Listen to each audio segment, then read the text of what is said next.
Welcome to this week's edition of Pitmaster, an OBS podcast. This week, Luke sits down with Brian Dwyer from the BBQ Bus. These guys have been tearing up the competition trail these past few years, particularly in brisket. Learn about their brisket box and a lot of other fun tips and good advice. So please join me in welcoming Luke and Brian Dwyer from the BBQ Bus. And while you're enjoying this podcast, please share it out on your social media and also be sure to like the podcast on the service of your choice. Every little bit helps. We thank you so much. All righty. We are here today on the Pitmaster podcast with Brian from the BBQ Bus. How are you, my friend? I'm good, Luke. How are you? It's nice to talk to you. Yes, it's nice to talk to you too. And it's pretty weird how our paths, I think, probably have crossed several times, but we never really met until this year at the store in Lynchburg, Tennessee. Right. No, and I remember the first time I ever met you is you were in Westmont and you kicked everybody's butt. And I was like, who in the hell is coming here from Virginia kicking all of our butts? You know? Oh, that's right. We did meet there, didn't we? Yeah. Well, I don't know if we met there, but Scotty, I know you GC'd. I'm pretty sure you GC'd that day. So, or one of the days. So. Yeah, I GC'd one and RGC'd the other. Yeah. So I was like, man, I gotta know who this guy is. So yeah, that trip will always be one of our favorite trips, just because it was one of the first times that we came out and cooked out that way in the Chicagoland area, and that's when we kind of realized that we wanted to get out there and travel when doing a lot of barbecue stuff. That was one of the things that really pushed us, was that first trip. It's a great comp. It's a great comp. I just kind of, unfortunately, kind of went away. Hopefully maybe next year, though, they'll resurrect it. Yeah, it's, the whole barbecue world has been kind of in flux with COVID and all of that stuff. So yeah, well, it's good to talk to you, man. It's also good to follow you and all of your guys' exploits and where you're going and chasing brisket points again, huh? Yeah, Brendan and I, we set our goal to, really get brisket again this year. Last year, we had first for we drove all the way out to I think it was Virginia for Withville. Zombie. Yeah, so all we needed was a sixth place to take first, which we got the first day, and we jumped Brad, and we were first for 15 seconds, and then Reuters jumped us to first. So second day we had to get third. Second day we had to get a third, and we got a sixth again. So that didn't happen. So so now we're sitting second with 18. Brad's just having a fantastic year. I was at the Royal Oak last weekend, and then he pops a 180 first place brisket. I was like, just can't cut me any slack. So we're gonna head to Missouri, do a double this weekend, and see if we can take it. So, right on. I wish I could cook this weekend. Unfortunately, I have to work. I'm not that high up in anything, but I'm 25th overall, 25th in chicken, and 25th in brisket. I'd kind of like to stay there, but I don't anticipate that happening. Well, if you keep popping 700s like you did last weekend, that it wouldn't be too hard. There was 15 teams, and 7 of them got a 700. I still laugh about it. It is. It was fun to watch, though. It was definitely fun to watch. Yeah, and we, us people here on the East Coast, we don't see too many 700s, so I'm definitely not complaining, and I'll definitely take it. So absolutely. So cool, man. Well, let's jump into some of these podcast questions. I'm definitely interested in learning a lot more about you guys and the BBQ Bus. So, what has been the most surprising thing to come out of competition barbecue for you guys? Oh man, I'd probably say my Brendan and I's relationship. We've kind of grown just a little bit closer because of barbecue. So I think as a father's standpoint, being able to do that with his son, if anybody knows Brendan and I, we have a love-hate relationship. So, but overall, I think, our bond has become a lot stronger because of barbecue and because we're able to cook together. That's pretty cool. I got to cook with my dad, albeit it was only once, and he came down to Lakeland and spent most of his time walking around looking at girls. But he yeah, I was trying to gauge whether he wanted to be a part of it moving forward, and I didn't really get that. So Right. no, that's pretty cool, and you guys have a really neat mentor that comes along with you guys as well. Yeah, Scott. I mean, honestly, Scotty, and anybody who knows us and is around the bus, Scotty's a fixture. Scotty Johnson from Cancer Suck Chicago is a fixture with us. He's been a huge mentor to us. I mean, he literally lives 10 minutes from us. So it just happened to be a natural fit. Like, he kind of talked to us in Westmont. We just hit it off, and man, we've been friends ever since. So yeah, he's been pretty influential in our whole barbecue journey so far. So, which we're very lucky to have. And I don't really understand it. Like, sometimes, and maybe we get into this later, but a lot of young teams are afraid to talk to guys. You know what I mean? Like, oh, there's Scotty Johnson, there's Darren, there's we were actually intimidated to go even talk to you. Just, and to find out like they're just down to earth and willing to help you is pretty amazing. So yeah, most barbecue, and thank you, I'm flattered, but I definitely don't want to be that way. I want to be as approachable as possible, but it's a lot of fun, and most people, yeah, they are approachable, and they're definitely willing to give advice and such like that, and that's what makes barbecue great. How has your career and life experiences outside of barbecue prepared you to be a pitmaster on the competition trail? So I've owned and operated my business. It's a sheet metal contractor heat conditioning company for the last 38 years. Probably my attention to detail, my craftsmanship as far as, and my pride in my craft has led me to be that way in barbecue. Clean, make everything clean, good presentation. Like, when I'm done with a job, like, I want it to look pristine. Like, I want someone to drive by or go in their basement and be like, wow, like, who did that? And that's kind of how the approach I take when I trim my meat and I do my boxes. So I think that was just a natural for me to cross over into. The attention to detail is something that I didn't really have in my life until I started doing barbecue. I was more of a big idea guy and figure out stuff, but let someone else can do the detail work, and it's actually changed my life significantly. So that's what barbecue's done for me. It's been a national it's just been a good crossover for me, just as I'm getting older. Like, I can't move as much and do as much, but sitting there, and I'm not on my jobs as much as I'd like to. So this kind of gives me an outlet to for me to make things as nice and as pristine I'd like to, even though, I mean, yeah, it's a kale box, but I mean, I take a lot of pride in my kale boxes, even, and how I present our food. So, yeah, it's been good. So, I mean, my business and my craft and my trade throughout my year has kind of helped me with that aspect of barbecue. That's cool. That's cool. We like to talk about successes on these things, but I like to talk about failures. Do you guys have a favorite failure during a competition that set you up for later success? Something went wrong that you learned from it eternally?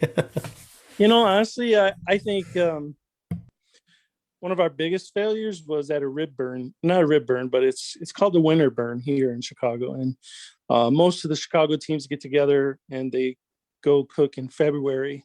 And we that particular, we've always done pretty good there. But this particular year, we put our ribs on like an hour later.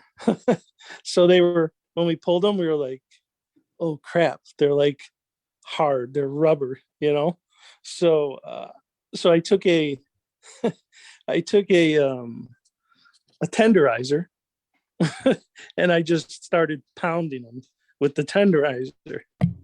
And we ended up, we got fourth place rib. Like, I have no idea how, but that was a huge failure. Keeping track of time is, we after we done that, we keep track of our time pretty good right now. So yeah, it only takes one time screw up like that to really change your outlook on how you examine that. I'm probably like most guys. I've got like 14 alarms in my phone just specifically for barbecue. Yeah, it's Brendan is pretty good at keeping me on task as far as time goes. I mean, we have it written all out, so we don't miss anything.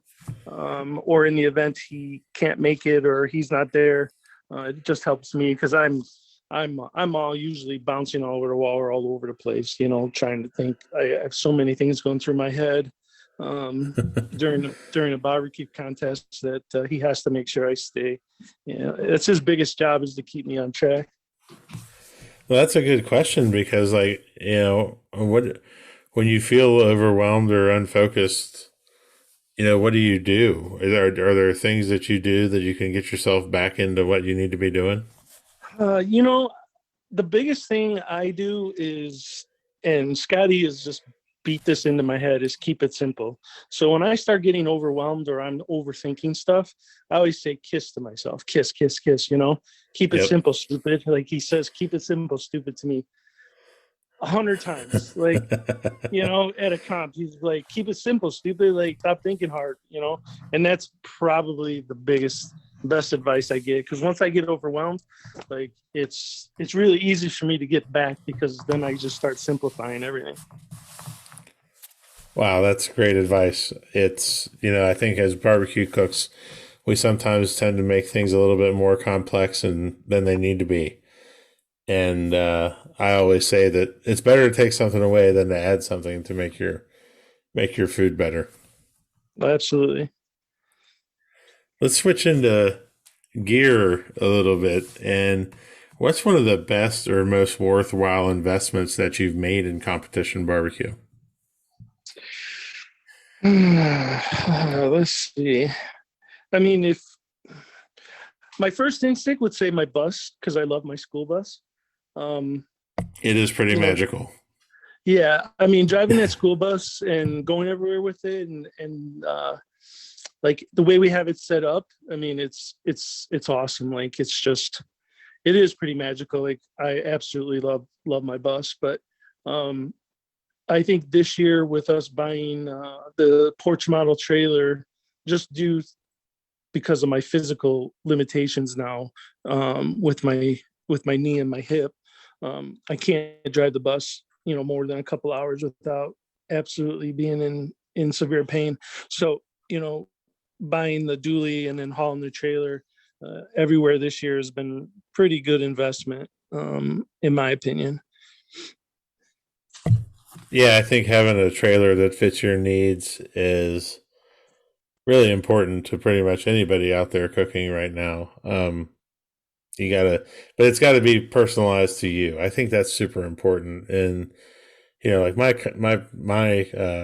trailer has 40-inch countertops, which seems really high, but for me they're perfect. For my wife, they're not so perfect, but. Yeah, what's funny is because we bought David Stidham's trailer, and he's got 40-inch countertops. Like, and Brendan and I aren't the tallest people in the world, so they're a little tall for us, and I completely understand. Like, it has to be geared towards you, and not everybody can go out and buy a porch trailer. I understand that, but it does make your life a lot. I mean, the comfort level and the moving and the motion that you're taking away 75% of the steps that I used to take when we drove the bus. So it's been a good investment. Yeah. So, but for sure, you definitely have to personalize it. Absolutely. Those are all expensive things. So what's a purchase of $100 or less that's most positively impacted your barbecue life? It's got to be my BBQ Bus brisket holder. That's impacted us. Yeah, that's impacted us. That alone, that brisket holder alone has impacted our product or our brisket so much. Like, I mean, I think we've got 7 or 8 180s just from using it, and I attribute that holder and Brendan's key to tenderness checking is one of the key successes why our brisket is so good. So, and I just watched the video about the BBQ Bus brisket holder, which can be found at the Barbecue Superstore, I believe. Yes. Yep. Yeah. And it's $45. I won't intimate whether it's already on the way to me or not, but You know what? Next time I see you, I will absolutely bring you one. So. Cool. I watched the video and I was just like, how? I know I've seen it before, but I've never seen it in action. And that was pretty cool. Do you guys use any other technology in your approach? Not really. Scotty has taught us basically feel. Like everything is feel, you take a dead thermal pen and you don't look at the temperature and you take it and you poke your meat, and he's taught us, and not so much me. My feeling in my hands aren't all that great just from being freezer burned from Freon over the years and air conditioning systems. But Brendan's got it down really, really good. And he's taught Brendan that feel and what it's supposed to feel like and how it's supposed to go in, how it's supposed to come out to a T. So we do use one probe. We'll use a digital probe, and it's really just to kind of give us a gauge on where our brisket is at a certain time for us to wrap. Other than that, we absolutely use no technology other than that one digital probe. Everything is feel. That's one good thing about having a really good mentor that is able to teach you and show you what that feel is like. I mean, we can talk about that feel until we're blue in the face on podcasts and in articles and stuff, but until you actually feel it and have somebody look at you and go, that's it. It's and it just takes cooking hundreds and hundreds of pieces of meat to really know that. Yeah. When we first started, Scotty would, he'd be there right with us. He wouldn't touch it. He'd be like, you feel it, and then he'd be like, and then he would feel it. Then he would ask, well, what do you think? He would never tell us what he thought.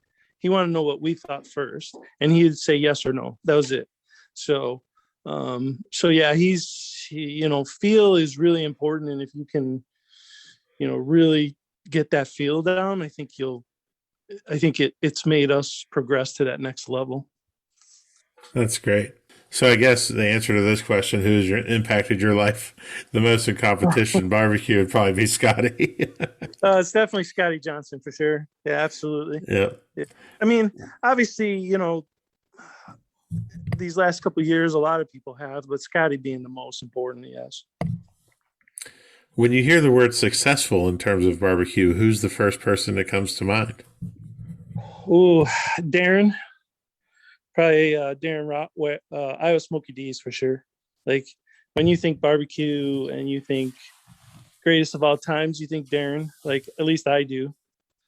So Steve Hayden obviously is in that class too. But I don't know some of the old. You know what I mean? Like I don't know some of the older teams and then to even comment on it. But the ones that I've that are still cooking that I really look up to is obviously Darren, Scotty, Steve. Yeah. So. What was the biggest turning point in your life as a pitmaster?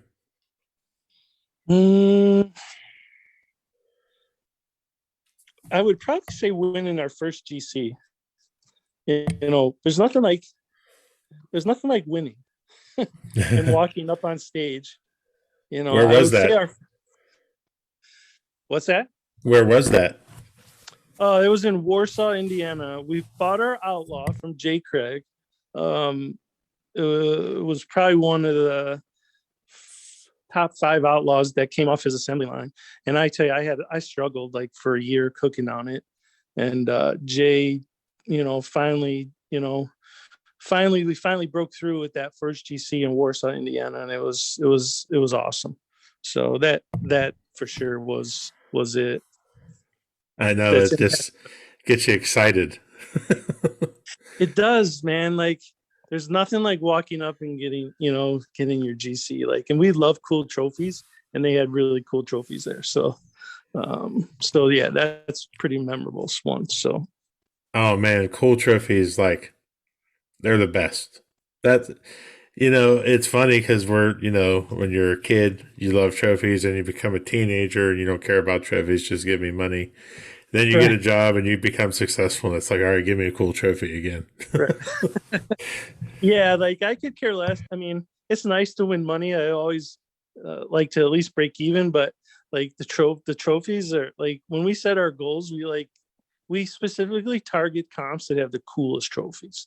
Like, so that's awesome. We do the same thing, man.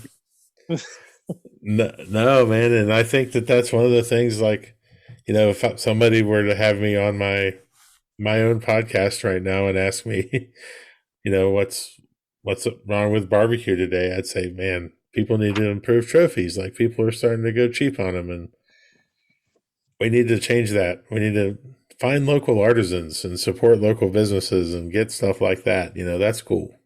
Yeah. Like, I mean, like if you get a piece of paper that says first place brisket, like that's just lame. Like I want a wood carved pig or a cow or a watermelon or something. You know what I mean? Like just something neat. Yeah.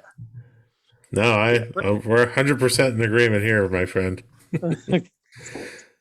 So, are you guys superstitious at all? I think I am more so than Brendan is. Like I definitely have, like I trim my meat certain days. We go to Walmart like before every comp, and we buy because this is when we won our first GC. This was our routine. We go to Walmart. We'd buy banana nut muffins. We'd buy one stalk of kale. And we kind of we do that routine every single time. We have to go to Walmart. We have to buy muffins. We got to buy one piece of kale.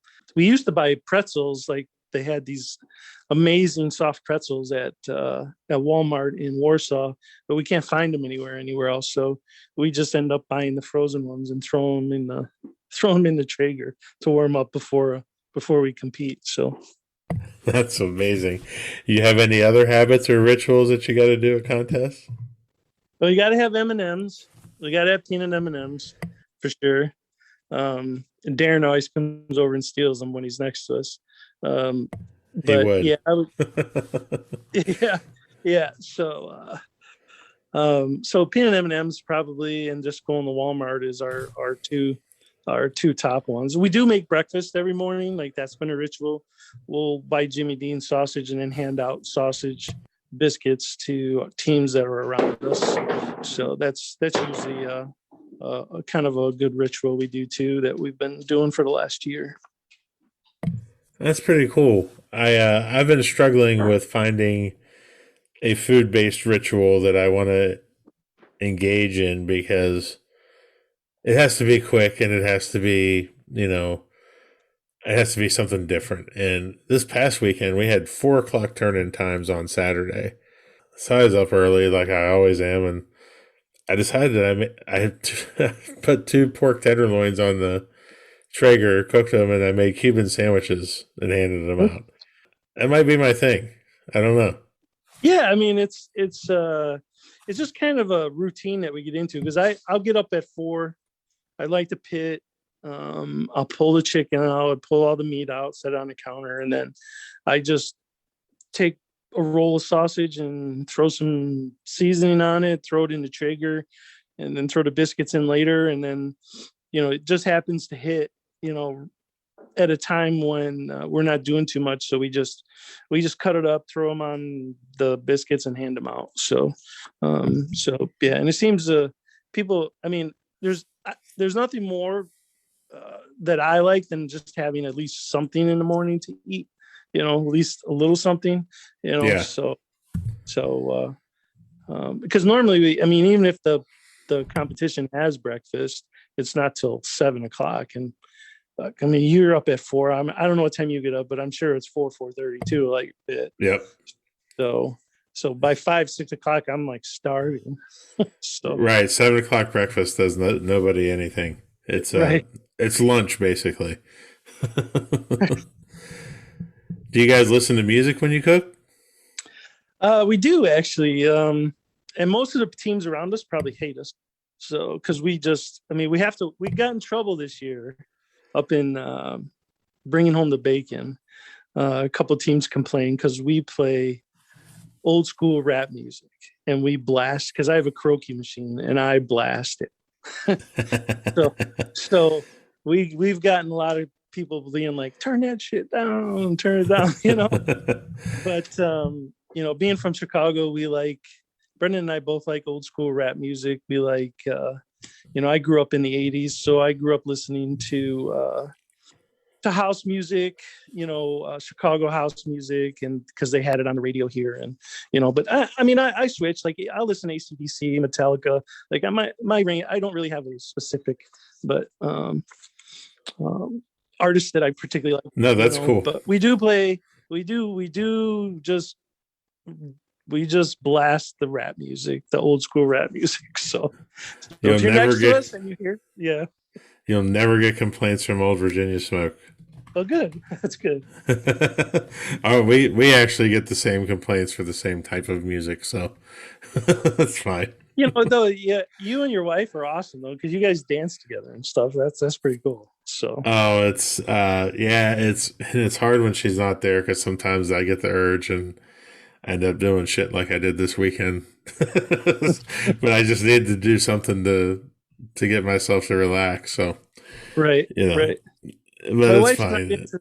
My wife's not into the whole barbecue thing. She pretty much tolerates me going away every weekend, but it could be worse. I could be doing something else. So absolutely.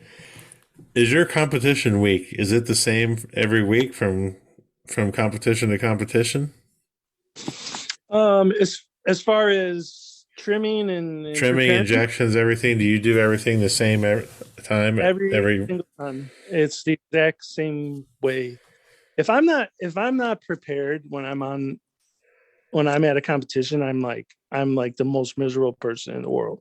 Like Brendan will even tell you, if he was here, he don't even want to be around me, because I'm like, this is like, if I don't have everything prepared, trimmed, and to my likings, like I'm like, that's kind of like how I ran my jobs too in my business. Like if the stuff wasn't there and it wasn't prepared and done the way I want it to be, I was just complete jerk. I'll be nice and say jerk. So yeah, I've gotten more and more that way. I have to have, if there's disarray, that means that I haven't done my job right. And I get more mad at myself, but I do take it out on others, and that's kind of shitty. But yeah, I get on him about not making kale boxes on site. Like I think kale boxes should be made prior, and you just flip. My wife and I just flipped, or we just made 8 kale boxes for the weekend, because I'm not 100% sure he's coming this weekend. He started a new job, so. So I went ahead and made all the kale boxes ahead of time, because I don't, when I get there, I want to relax. I want to enjoy,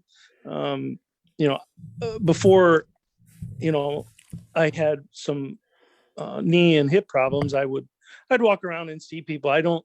Unfortunately don't get around. I don't wander too far away from my trailer, just because I can't walk that far without it hurting. So, but so if everything's not prepared, I'm an absolute terror.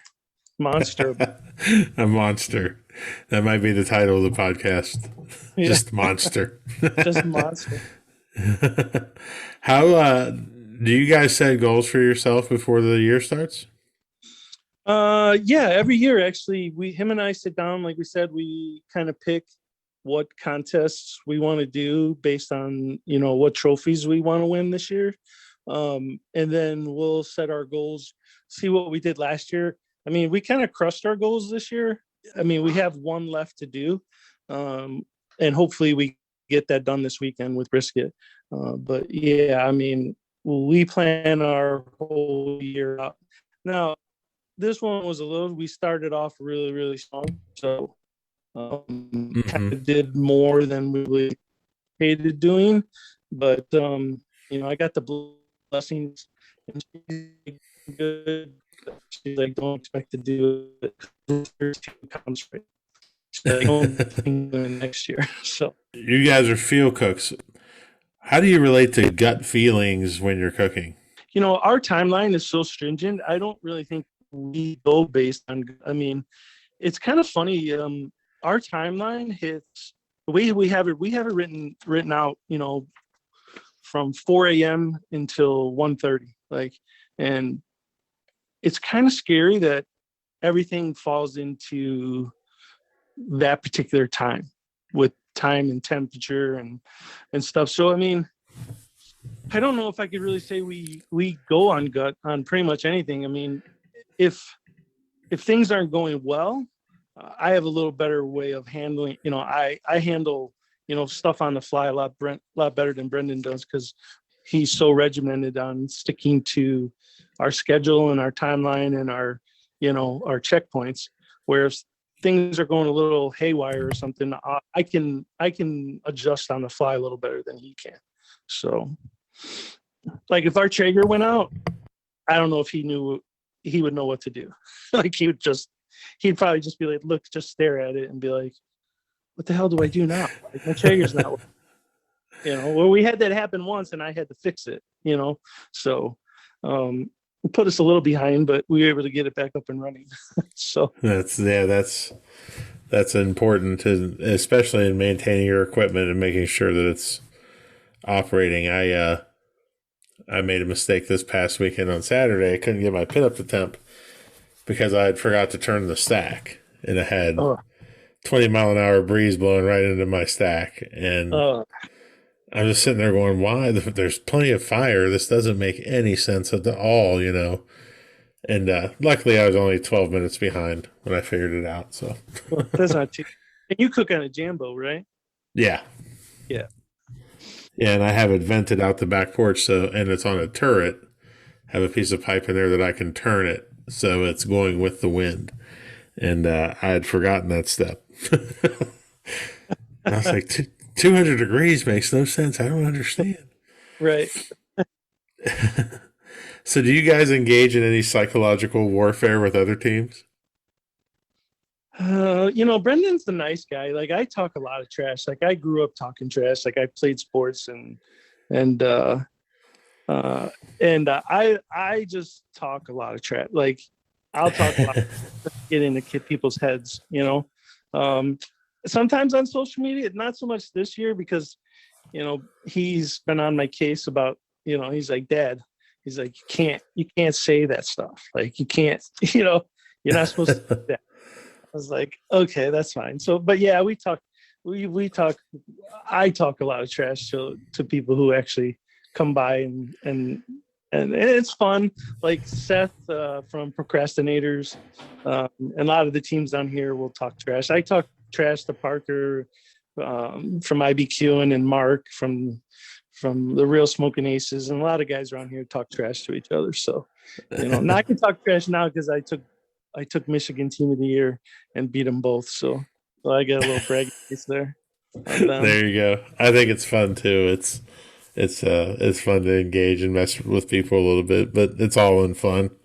Right. Yeah. Yeah. As long as you don't overstep your bounds. Like, I've made really good friends with Carrie Chastain from Hold Your Horses, and we'll go back and forth on Messenger and talk shit. So. Oh, he's a good dude. Yeah. Yeah. Yeah, I love Kerry. He's a great guy. So, Well, Brian, I want to thank you for taking the time. We flew through that. I still have my favorite questions that I got to ask you though. okay. These are the rapid fires. Are you ready? Rapid fire. I think so. What do right, you see? What do you see about barbecue on social media that upsets or bothers you? Misinformation. Yeah. That's probably the biggest thing. Like people push, and I don't know if it's intentional or not, but I try to stay off social media because I feel it's a little toxic sometimes. But I think there's a lot of misinformation, and then if a young cook or somebody wants good information, go talk to the experts. Go talk to Darren. Go talk to Scotty. Go talk to you. Like go approach some people because they're more than willing to help you. So. Yep. Do you have a favorite pre, during, or post competition meal? Not pre, but we always get ice cream with sprinkles after. That's awesome. But we got to win to get sprinkles. We got ice cream, but if you don't win, you don't get sprinkles. So sprinkles are for winners. Sprinkles are for winners. Do you have a favorite present that you like to give to people? I would probably say hug. I'm a hugger, so I do like to hug people. That's awesome. I also am a hugger. That's cool. Good. We'll have to hug next time we see each other. We will, 100%. What do you think are the biggest misconceptions about you?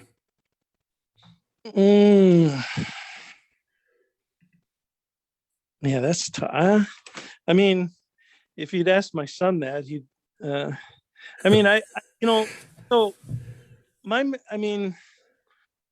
I'm not standoffish. It's just this last year, like if people don't think I'm approachable, because I don't really move too far from my trailer, and that's just because I'm having my knee and my hip replaced in a couple of weeks. So not being able to, move about and talk to people, maybe they have that misconception that I'm not approachable, but I definitely am. Yeah, that's well, congratulations on the replacements. I think you're gonna feel so much better, dude. Yeah, it's like I said, I need new parts. It's time to put some new parts in me. So all right, if you could have a gigantic billboard, anywhere with anything on it, getting a message out to millions of people, what would it say and why? This is my favorite one. Yeah, honestly, I've been told this, and I kind of, have repeated this. Luck happens when preparation meets opportunity, and I truly believe that. Being prepared. A lot of people, being prepared and having the opportunity. That's when some people say luck may happen, but I really believe in that saying. So that's cool. That's a good one. Well, Brian, thank you for taking some time. Where can people find you online? They can go to the BBQ Bus Chicago on Facebook. You can find me at the BBQ Bus Chicago on Instagram. We're really only on Facebook and Instagram, and our products are on our website at the bbqbuschicago.com. It's just our holders and our boards, our cutting boards, disposable ones. So if people want to, or you can go to the Barbecue Superstore. All our stuff is there too.